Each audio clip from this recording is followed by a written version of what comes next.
قصه زیرین برای نفرانی که به قدر مادران نمی رسند. درویشی گفت باری در نشست چندی از دوستان با هم دیگر صحبت می کردند. یک بار زنگ تلفنی یکی صدا داد. او در جواب زنگ چنین پاسخ می داد: ها، چی می گویی؟ وقتی گپ زدن ندارم.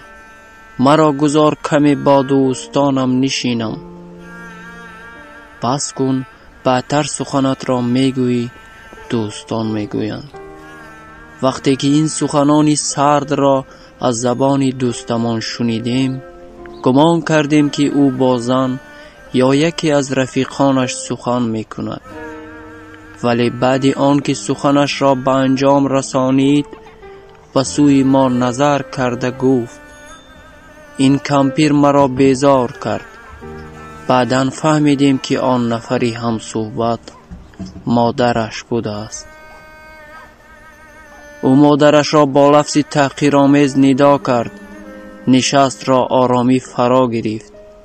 یک بار صدای جان خراش شنیده شد. از این صدا به حیرت آمده به اطراف نگریستیم تا بدانیم که این گریه کیست. دیدیم که یکی از دوستان زار زار می گرید.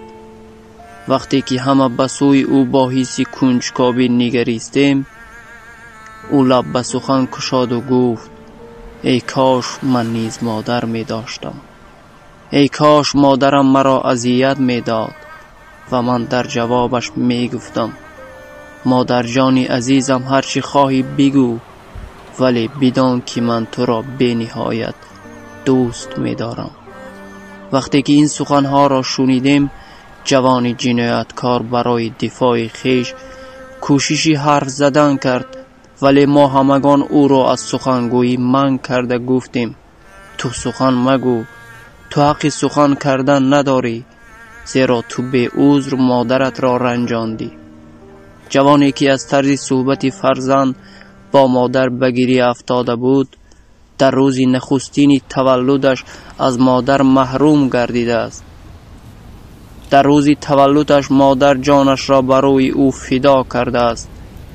این فرزند هرگاه در دوران کودکی دوستانش را می شنید که می گفتند: مادرم چنین گفت، مادرم چنین کرد، نزد مادرم می روم. متاسفانه او چیزی گفته نمی توانست، زیرا مادر نداشت.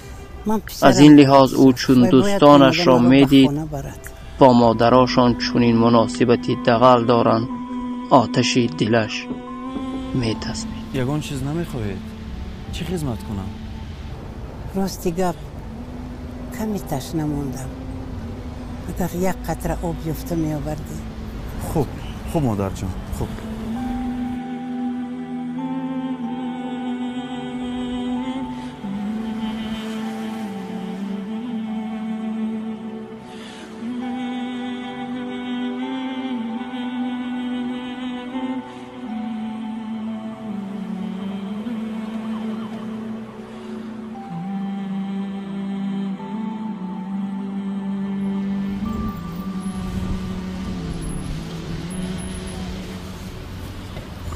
مرحمت.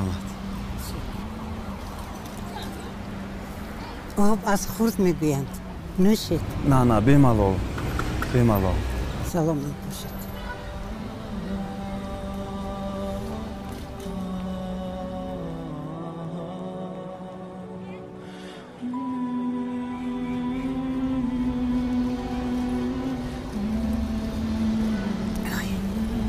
خدا با شکر.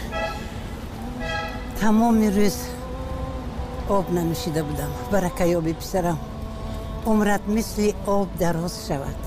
تشکر. سلامت باشید.